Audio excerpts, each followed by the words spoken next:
Hey there gang, your Guitar Sage here, and today we are going to learn a real basic lesson about the acoustic guitar.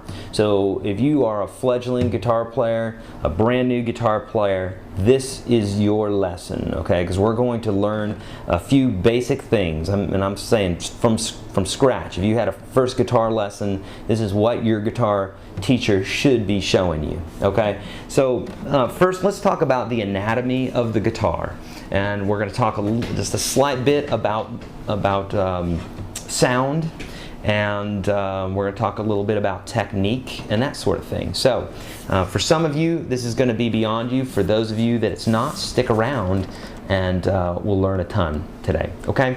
So let's talk about the guitar first. This is an acoustic guitar, of course. An acoustic guitar is one that has a sound hole, unlike an electric guitar, to where you plug it in and it runs through an amplifier, where it's amplified through other means other than just the guitar sounding itself.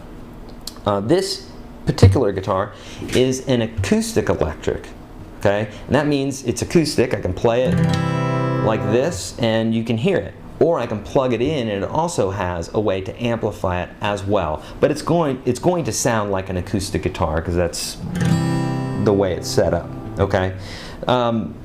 So acoustic guitars get their sound by these strings vibrating and the sound resonating into the sound hole, reverberating the body, or shaking the body, if you will, and then the sound coming out the sound hole, okay?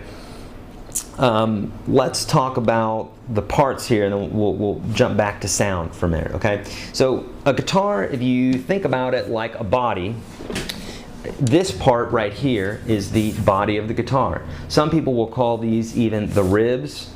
This is called the top. Some people call it the belly, but most of the time you'll hear it called the top of the guitar. This is, of course, the back of the guitar and the sides. So when people are talking about types of guitars and woods and stuff like that, they might say it's a spruce top, and they're talking about this part right here. And when they're talking about the sides, they're talking about the outer edge, and of course the back is the part that you're not seeing right now.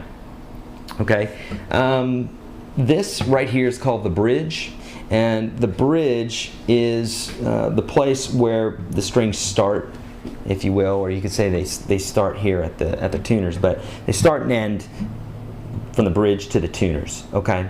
So this part's called the bridge. These parts are called the tuners. Of course, they tune the guitar. They change the tension or the highness and lowness of the strings, the pitch, if you will, okay? This is the head and the headstock, and this is the neck, okay? On this particular guitar, there's some electronics, tuner, an equalizer, volume, place for the battery, and that sort of thing. When you have these built-in tuners, that's really helpful on an acoustic guitar because you don't have to grab a tuner, and typically these particular tuners work on vibration instead of sound. So people can be talking, you can have the TV running, and actually still play or still tune your guitar, okay? This part of the guitar is called the nut, and these little wires are called the frets. This whole thing, a lot of times people mistake that for the fret, but it's this thing right here, okay? There are also little dots, if you notice that, on the top of your neck, should be facing you. If you're playing as a lefty and you don't see them, you're probably playing a righty guitar upside down. But those little dots are helpful. They're there just basically to show you, so when you look down at the guitar, you can, after a while, memorize them and know where you're at immediately instead of having to count a bunch of frets. If I'm jumping from a chord up here to here, I don't want to have to count 8 frets to be able to say, okay, my chord's up here. I want to be able to just look down and see the one dot that I recognize as the one right behind the 8 or something like that, okay? So that's what those dots are, is to tell you where you're at, kind of help you out. If you will, they're kind of like lines in a road, although the lines in the road are a little bit more important. They're not just suggested. You might want to stay in them. But these fret dots are there to help you, okay? So And this part here is, of course, called the fretboard because that's where the frets are. And those are made of different types of wood, rosewood, ebony, maple. Different ones create different sounds on the guitar. Okay, let's talk a little bit, let's talk basically about sound for just a minute. So some of you know about sound as the sensation that we receive in our ear, right? Let's talk about this for a second, it's real important.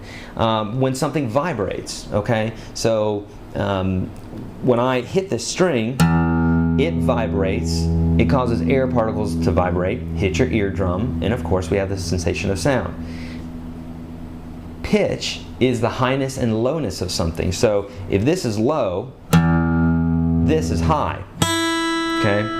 So we're hearing we're hearing a difference in the two because of the way that they are vibrating. Okay. Now on the guitar, when we pick a string, it vibrates between the nut and the bridge. Okay. So if I pick a string, I can lay my hand right here behind the nut, and nothing's going to happen. That string is going to keep sounding. But if I go beyond the nut right here, it's going to get muted because we're stopping the sound. Okay. What the frets do is they shorten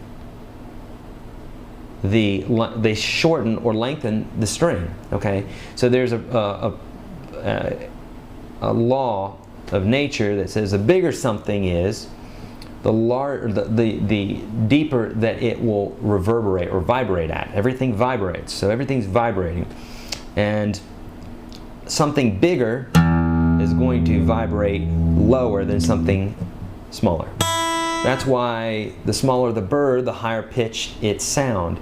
The larger, a whale has a really deep low bellow, or a cow or an elephant you're gonna feel it as well as hear it, okay? So it's the same thing with pitch on the guitar.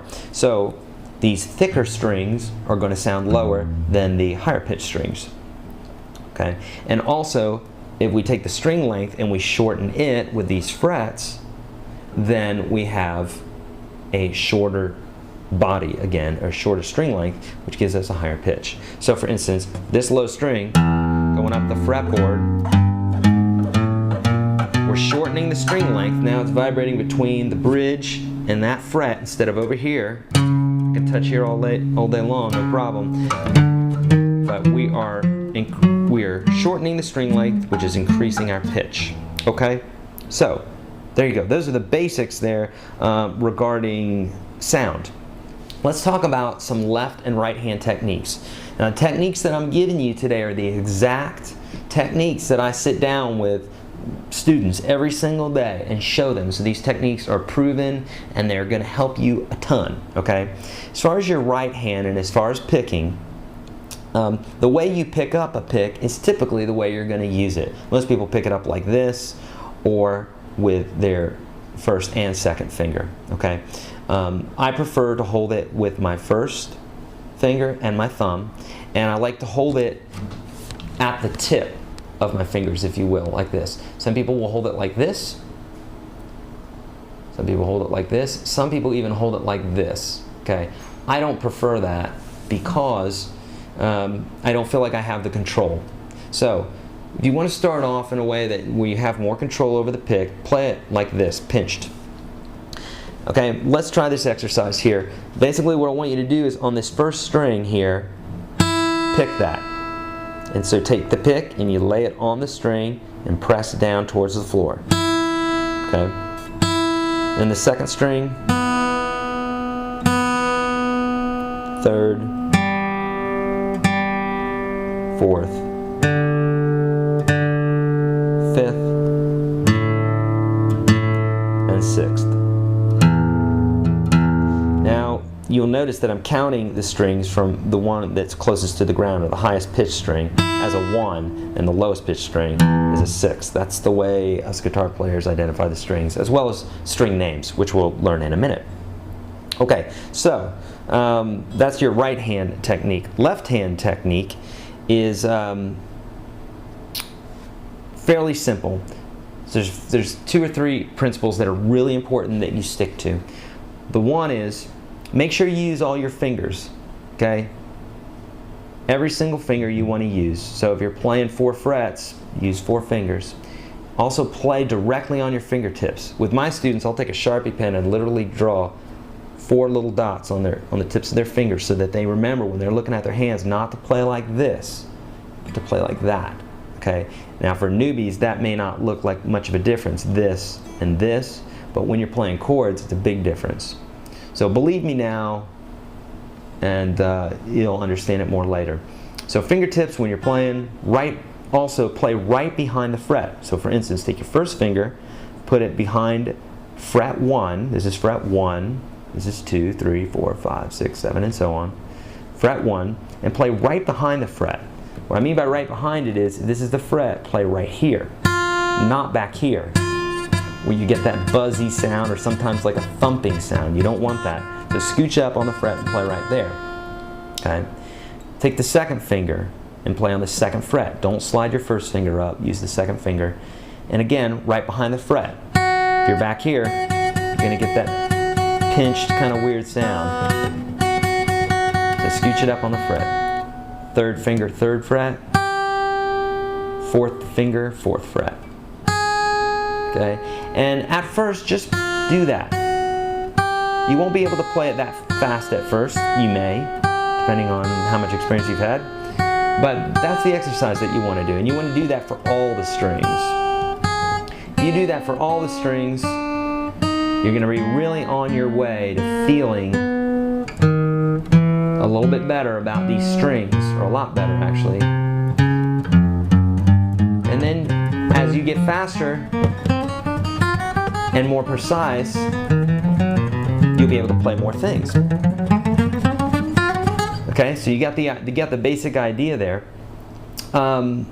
Okay, that's as far as right hand and as far as left hand techniques. Let's talk really quickly about the string names. The string names go like this, from the low E to the high E. So from the low E, we got E, A, D, G, B, and last one is E. So again, E, A, D, G, B, E. How do you memorize that? How about this? Eddie ate dynamite, goodbye Eddie. Okay? Write that one down because it will help you remember it. Eddie ate dynamite, goodbye Eddie. I always remember Ed, and Eddie, those cartoon kids, and some kid eating a piece of dynamite and blowing up and heading to heaven. And that helps me remember it. Okay? I know, graphic, but it's useful. Okay, so there you go. There's some basic ideas, basic technique. For those of you that are new to guitar, and if you haven't gone there already, go to yourguitarsage.com. I've got a great informative e-booklet there that will help you a ton with learning guitar, specifically on the acoustic guitar. Teach you all about rhythms, teach you about right hand technique, teach you all your basic chords, teach you how to use a capo. This guy right here, super handy for newbies especially. Actually for everybody, for experts as well. Teach you how to use a capo. I have somewhere around 200 videos right here on YouTube right now teaching all sorts of songs, and will also help you with all those tunes. So if you like what you see here, go to yourguitarsage.com and check that out. And if you haven't already, hit subscribe because I'm putting new videos out all the time. So there you go. Hope you've learned something today, and keep checking in for new lessons. Your Guitar Sage, over and out.